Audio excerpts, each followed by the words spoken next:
Research shows 20% of executives exhibit psychopathic traits, 5 times higher than normal. Modern marketing deliberately targets emotional vulnerabilities, creating spiritual emptiness through consumerism. While Blavatsky's theosophical ideas about soulless beings remain unproven, they've influenced generations of spiritual thinkers. Even more concerning is neuroscientific evidence showing that excessive screen time impairs the brain's empathy networks. Studies have documented a 40% decline in empathy among young adults since 2000, coinciding with the proliferation of digital technology. Corporate culture increasingly favors decisive yet less compassionate personalities. Your ability to identify these imposters has been systematically sabotaged through specific frequencies emitted by electronic devices. This epidemic of absent empathy is no coincidence. It's scientific evidence of the massive proliferation of soulless beings. Global organizations exclusively choose spiritually vacant individuals for strategic positions. You're surrounded by biological puppets engineered to drain your vital energy. The emptiness you feel isn't depression, it's your spirit warning you about the spiritual predators surrounding you.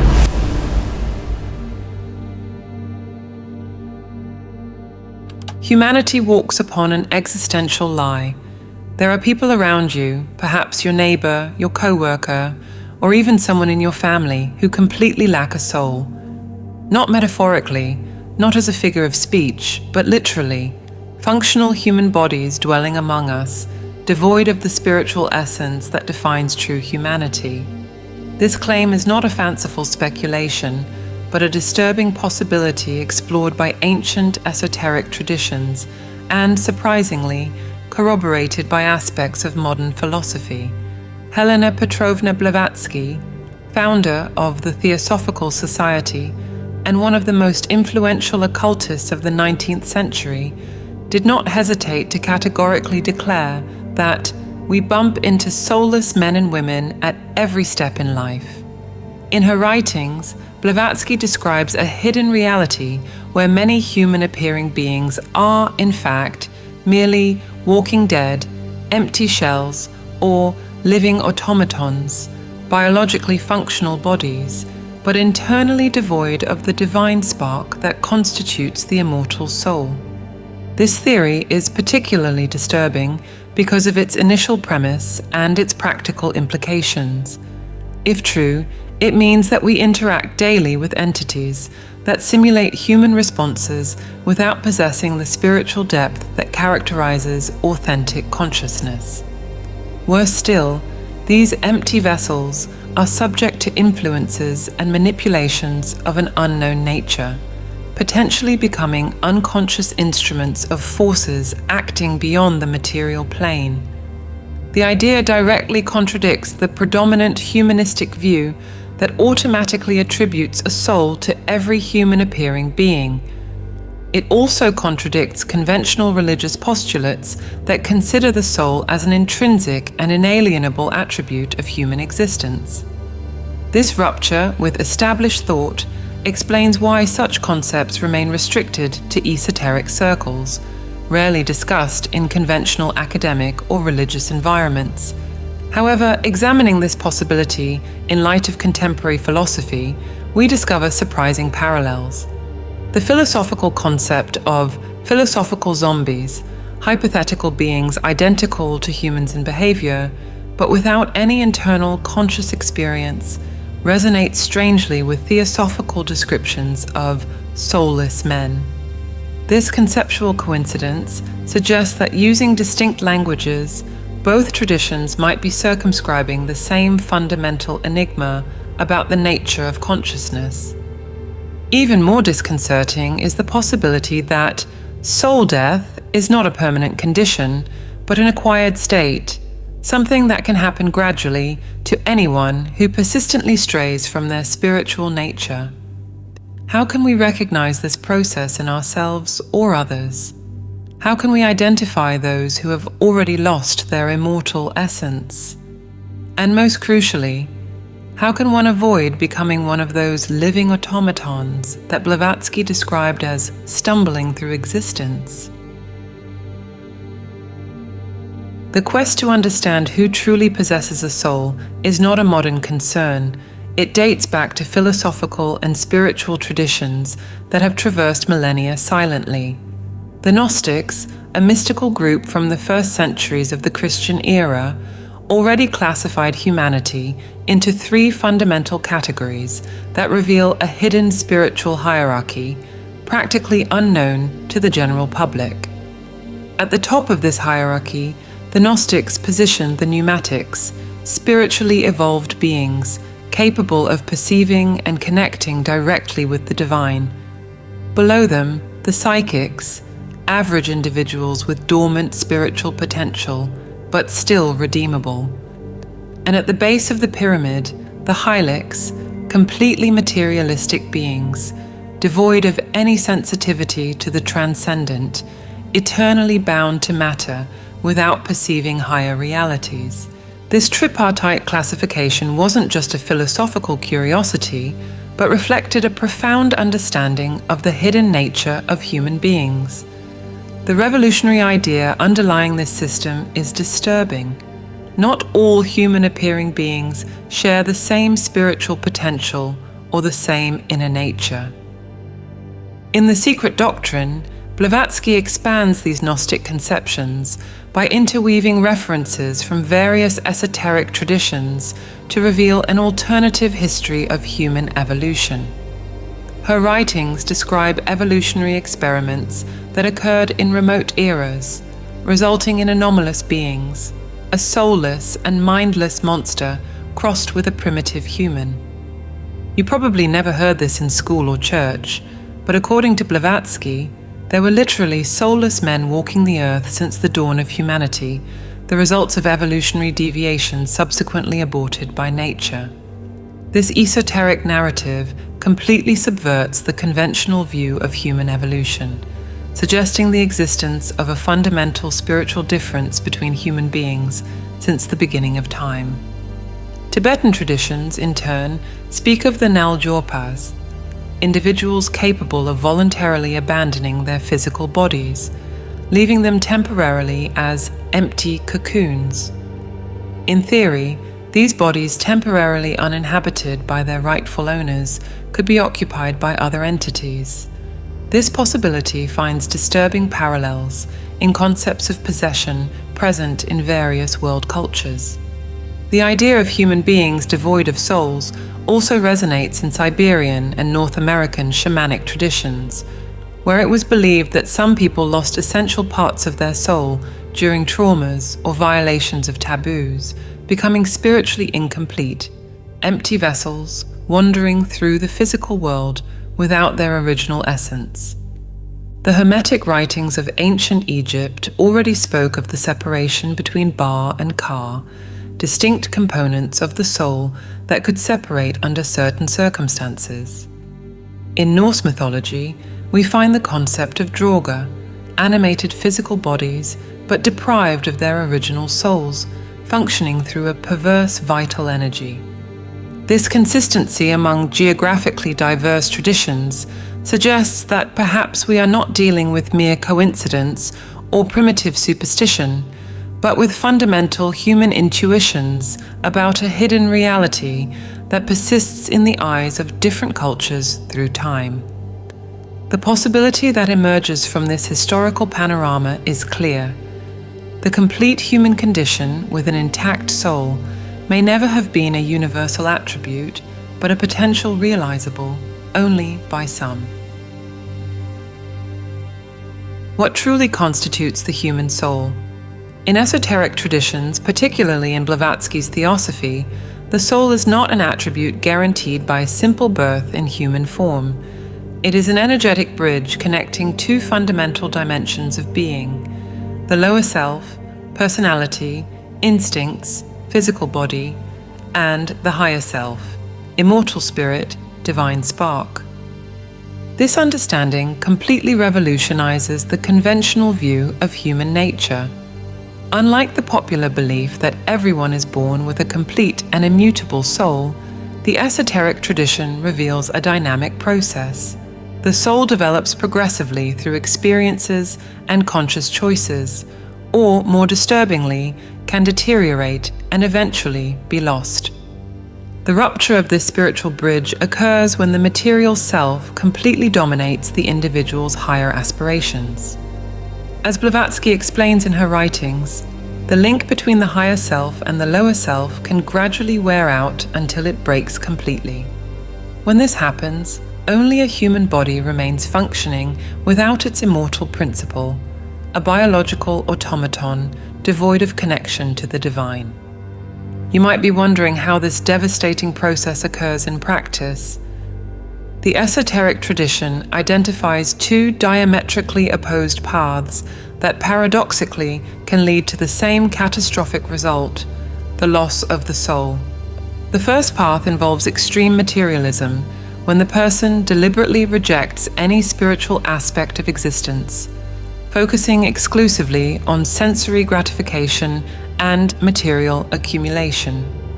With each choice that affirms, only what I can see and touch exists, the thread connecting to the higher self wears down until it finally breaks. The second path, surprisingly, occurs with certain types of ascetics who advance in spiritual practices without looking back, completely abandoning the personality without managing to establish a new integration, producing an equally devastating separation. The consequences of this state are more serious than one might imagine. The soulless individual becomes destined for what esoteric texts call Avicii, a kind of uninterrupted hell experienced during this very life. Disconnection from the divine principle, their personal soul inevitably withers, like leaves that wither and fall from the tree of life, in the words of a theosophical treatise, condemned to eventual annihilation. Even more disturbing is the occult teaching that this spiritual vacuum rarely remains unoccupied. Nature abhors a vacuum, and the space previously inhabited by the original soul can become the dwelling of other entities. The physical body then transforms into a vacant carcass, potentially inhabited by external forces, an idea that resonates disturbingly with concepts of possession found in various world religious traditions. The Russian philosopher P.D. Uspensky, a follower of Gurdjieff, stated, "Many people we see daily in the streets never had and never will have the opportunity to develop a permanent soul." His colleague Gurdjieff went even further, suggesting that perhaps only a small percentage of humanity possessed a fully developed soul. The rest would be biological machines automatically responding to external stimuli without genuine consciousness. This view profoundly disturbs contemporary humanistic convictions about spiritual equality and uniform human nature. It suggests a spectrum of inner development where some individuals have already irreversibly lost the potential for transcendence, while others have never fully developed it. More importantly, it poses a crucial question for each of us. Where do you find yourself on this spectrum, and what daily choices strengthen or weaken your link with the higher self? How do we recognize these empty vessels that walk among us? This question is not merely theoretical, it has profound practical implications for your own spiritual safety. The esoteric tradition describes revealing signs that can help identify those who have lost their connection to the divine. The first and most evident marker is the gaze. The eyes truly are the soul's windows, and their absence manifests as a peculiar emptiness. Observers trained in mystical traditions report a particular quality in the eyes of the soulless, a missing brightness, a lacking depth, an opacity that goes beyond physical expression. As the Russian mystic George Gurdjieff described, the eyes may be alive, but they reflect no real inner presence, only mechanicalness. Eastern traditions, particularly Tibetan Buddhism and certain Taoist schools, developed specific techniques for observing the eyes as indicators of the soul's presence.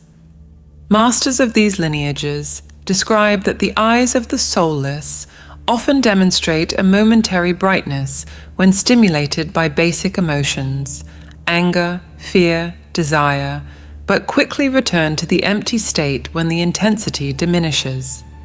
This phenomenon drastically contrasts with the constantly animated gaze of spiritually complete beings, where a continuous presence remains perceptible even in states of relaxation. Repetitive and automatic behavior constitutes another crucial indicator. Complete human beings demonstrate spontaneity, creativity, and the ability to respond unexpectedly to situations. The soulless, on the other hand, tend to exhibit predictable patterns and programmed responses, like biological machines following internal algorithms without true reflective consciousness. This mechanicalness manifests at various levels: stereotyped language full of cliches, bodily gestures that seem rehearsed, and facial expressions that don't perfectly match the declared emotional content. Attentive observers frequently notice small delays between stimulus and emotional response, as if the person needed to momentarily calculate which reaction would be appropriate before manifesting it. In more extreme cases, what esotericists call a program break may occur, moments of disconcerting confusion when confronted with situations for which they have no pre-programmed responses. The absence of genuine empathy represents perhaps the most disturbing sign. Soulless individuals frequently simulate appropriate emotions, but attentive observers perceive the artificiality of these manifestations. Their emotional expressions seem calculated, a learned imitation of human behavior without the corresponding depth. Contemporary psychologists, without realizing it, may be describing this same phenomenon when they speak of certain personality disorders characterized by profound emotional emptiness. Recent studies in social neuroscience have identified specific deficits in brain regions associated with empathy in certain individuals. The insular cortex and parts of the limbic system demonstrate reduced activity in the face of stimuli that would normally evoke empathic responses. While scientists attribute these patterns to neurological anomalies, esoteric traditions suggest an alternative interpretation. These neurological deficits would be physical manifestations of the soul's absence, not its cause. Modern psychology, although using different terminology, identifies behavioral patterns that are surprisingly similar to those described in esoteric traditions. The concept of alexithymia, the inability to identify and express emotions, resonates with theosophical descriptions of the soulless. Similarly, certain extreme manifestations of pathological narcissism, with their characteristic inner emptiness and absence of genuine empathy, seem to correspond precisely to the living automatons mentioned by Blavatsky. Psychologist Carl Jung, who deeply explored the territory between psychology and spirituality, developed the concept of persona people, individuals whose identity consists entirely of social masks without connection to the authentic self. Jung observed that these extreme cases demonstrated a quality of absence in their interactions, as if something essential was missing, even when all appropriate social behaviors were present. Even more significant is the convergence between ancient occultism and certain branches of contemporary philosophy of mind. The concept of philosophical zombies, hypothetical entities identical to normal humans in behavior, but completely devoid of internal conscious experience, seems to describe exactly what esoteric traditions have been warning about for millennia. David Chalmers, a renowned philosopher, probably did not suspect that in formulating his mental experiment about consciousness, he was echoing ancient occult knowledge. Beyond behavioral signs, there are energetic markers that trained sensitives claim to be able to detect. According to esoteric traditions, the aura, the energy field surrounding the physical body, presents specific anomalies in the soulless: faded colors, fragmented patterns, or completely absent areas, particularly in the region corresponding to the higher chakras, third eye and crown. Diagnostic systems such as traditional Chinese medicine and Ayurveda recognize specific energetic imbalances associated with this state. Experienced practitioners report the absence of Shen, spirit, in the eyes according to Chinese medicine, or severe depletion of Ohas, subtle vital essence, in the Ayurvedic tradition, different terminologies describing essentially the same spiritual phenomenon. Another subtle indicator involves the pattern of influence on others. Spiritually complete people tend to elevate those around them. In contrast, the soulless often produce the opposite effect: energy depletion, mental confusion, or even self-destructive impulses in those who live with them for extended periods. You've probably felt this, that inexplicable sensation of profound discomfort in the presence of certain people, as if something was fundamentally wrong or missing in them, although you can't articulate exactly what.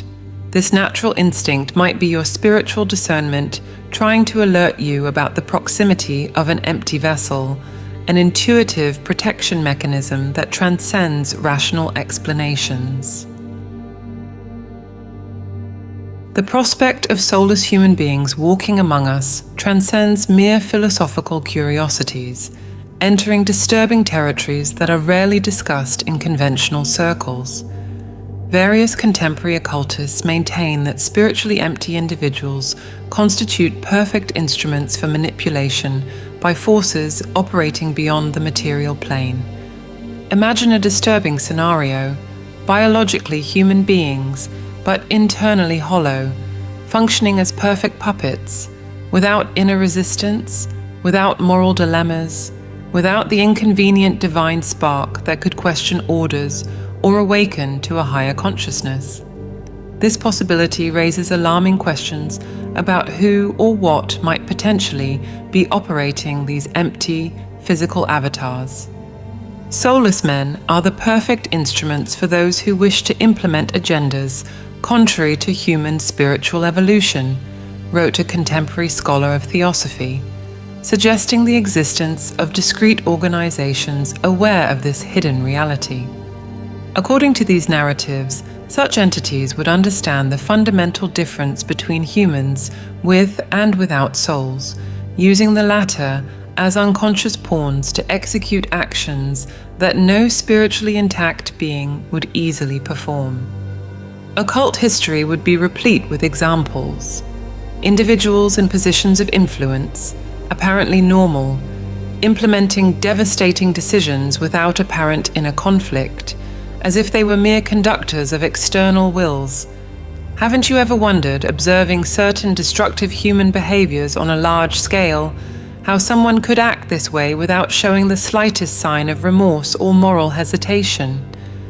Even more disturbing is the concept of power locations, institutions where soulless individuals would supposedly predominate, strategically positioned as pieces on an invisible board. According to these theories, certain corporate, governmental, or influential global organizations would be disproportionately populated by empty shells, facilitating the implementation of specific agendas without internal spiritual resistance. The ancient esoteric concept of egregore, a collective psychic entity formed by the thoughts and emotions of many individuals, adds another layer to this possibility.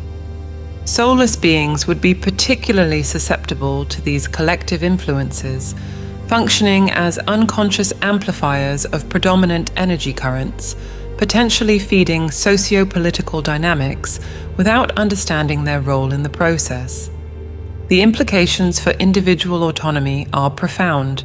If such theories contain any truth, we live in a world where the apparently free choices of many may be manifestations of hidden influences operating through spiritually empty individuals. The very concept of free will becomes questionable when we consider the possibility that a significant portion of humanity might consist of biological automatons responding to external programming. Beyond the institutional realm, this perspective raises disturbing questions about personal relationships. How many people maintain intimate connections with individuals who, without realizing it, may be merely empty vessels, biologically present but spiritually absent? The inexplicable emotional drain that many experience in certain relationships might have deeper roots than mere psychological incompatibilities. The heightened perception of children and animals deserves special attention in this context. Both often demonstrate inexplicable intuitive reactions to certain people, discomfort, fear, or rejection without apparent cause. Could this natural sensitivity be detecting the absence of a soul that socially conditioned adults can no longer perceive? The Armenian mystic Georges Gurdjieff warned his disciples, "There are forces interested in keeping humanity asleep, and they use machine people as their unconscious agents." This perspective completely transforms our understanding of contemporary spiritual challenges. We wouldn't just be fighting against our own limitations, but potentially against external influences operating through soulless human proxies. Modernity has created the perfect environment for the proliferation of soulless beings. Never before in human history have there been such ideal conditions for mass spiritual emptying as in contemporary society. Unbridled materialism, compulsive consumerism, and the digitalization of human experience form a devastating trio for the integrity of the soul. Look around you. People hypnotized by screens, disconnected from nature, incapable of inner silence, constantly distracted by artificial stimuli. This is not just a superficial social phenomenon. It represents the systematic dismantling of the conditions necessary for maintaining the bridge between the lower self and the higher self. Consumer culture operates as a perfect mechanism for disconnecting human beings from their spiritual essence. The mantra, buy, consume, discard, repeat, creates a perpetual cycle of unsatisfied desire that keeps consciousness permanently fixed on the material plane. Each new acquisition promises fulfillment but delivers emptiness, exactly the ideal energetic environment for the gradual erosion of the soul. Technology is not neutral, philosopher Neil Postman warned. It contains an intrinsic ideological bias. Contemporary digital devices were not designed to nurture your soul, but to capture and monetize your attention. The algorithm doesn't care about your spiritual evolution, only about your screen time and consumption potential. This technological architecture deliberately exploits psychological vulnerabilities to keep you in a state of perpetual distraction, the antithesis of the conscious presence necessary to nurture spiritual connection. Social networks perhaps represent the most sophisticated mechanism ever created for the mechanization of human experience. Through them, millions develop automated personalities, performative versions of themselves that respond to predictable social stimuli without genuine reflection. The simulation gradually replaces authenticity until the virtual persona becomes dominant, while the authentic inner being atrophies for lack of spiritual nourishment. Psychologist Byung-Chul Han describes our era as the burnout society, a collective state of psychic exhaustion where stimulus overload produces a peculiar form of fatigue that compromises precisely the faculties necessary for deep self-connection. This chronic fatigue is not accidental, but a structural consequence of social systems that thrive on your inner disconnection. Contemporary educational institutions have dramatically aggravated this situation. By exclusively prioritizing technical and economic development, completely neglecting the cultivation of inner wisdom and spiritual intuition, they produce generations of technically competent but spiritually atrophied professionals, perfect candidates for the empty vessel condition described by esoteric traditions. The modern pharmaceutical industry, with its aggressive medicalization of natural states of existential discomfort, significantly contributes to this panorama.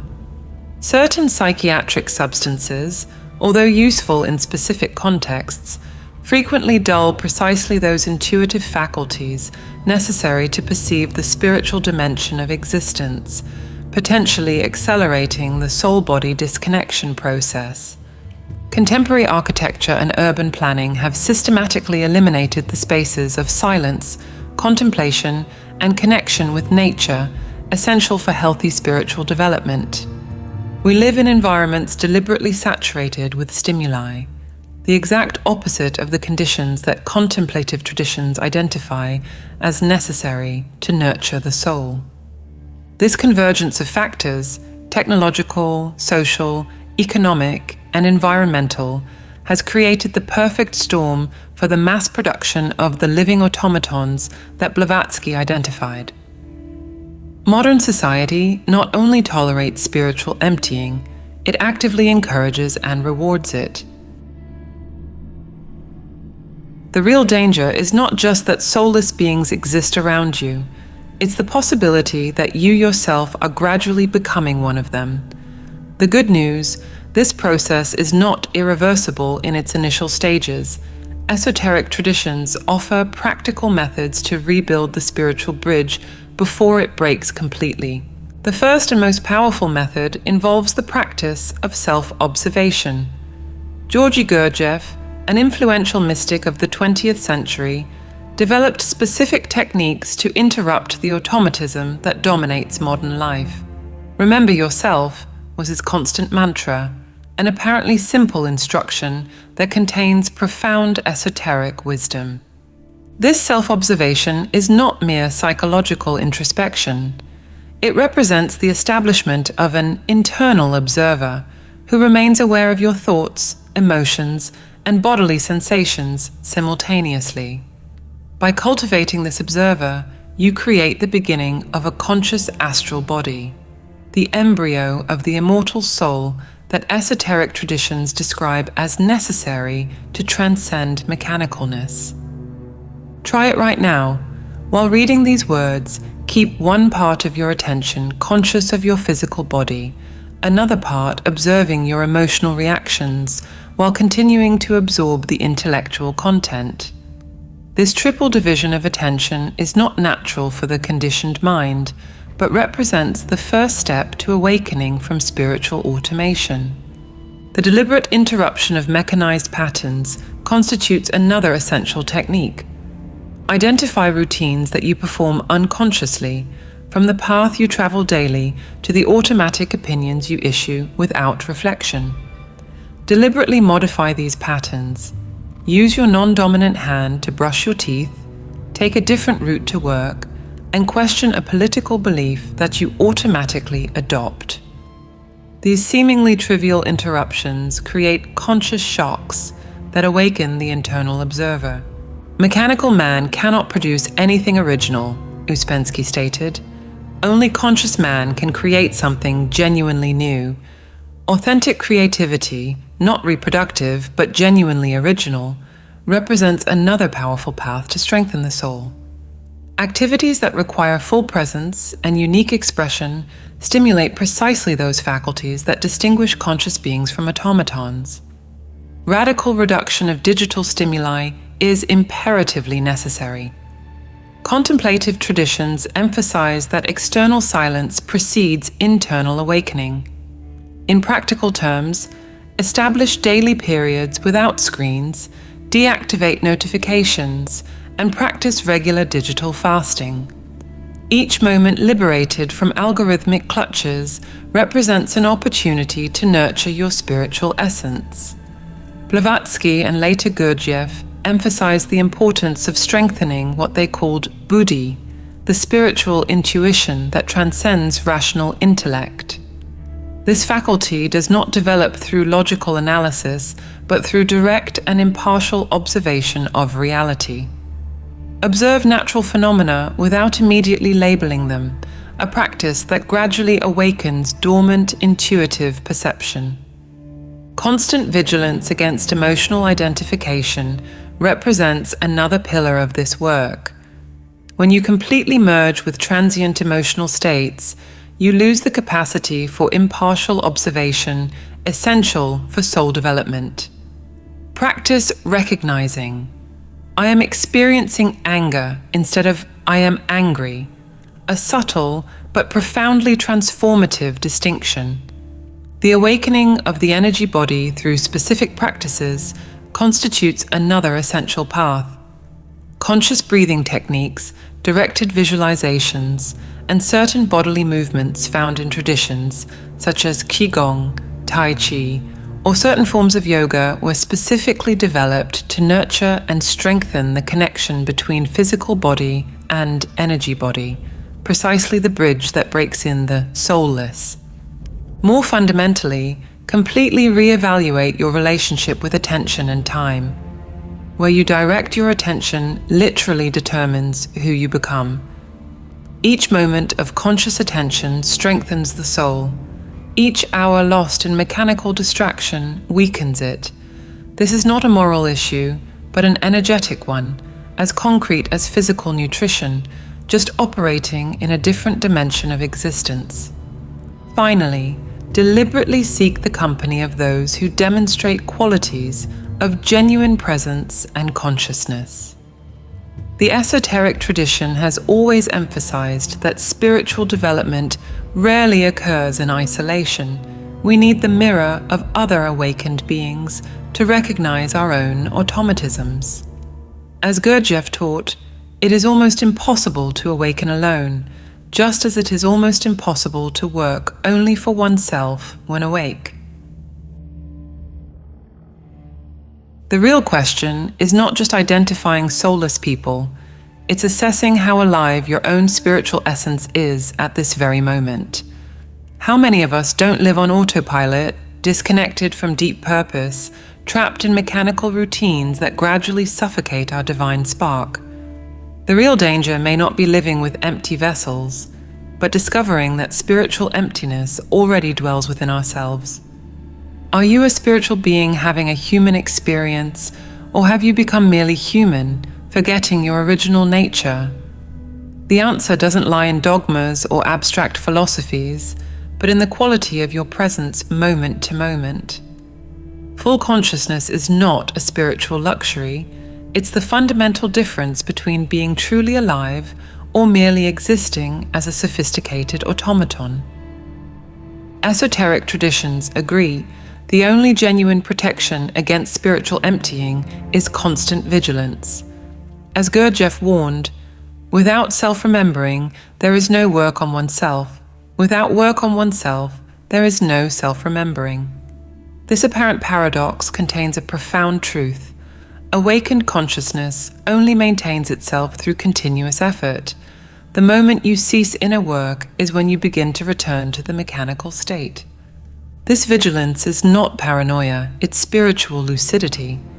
In a world designed to narcotize your divine essence, remaining awake represents the greatest possible act of rebellion. Regular meditation is not optional, but the absolute foundation for maintaining connection with your higher nature. Silencing mental noise through contemplation allows you to reconnect with the Atma, the divine spark that distinguishes you from spiritual automatons. All true transformation begins with the recognition of your role as a conscious co-creator of reality, and the only way to strengthen this divine connection is through consistent meditative practice.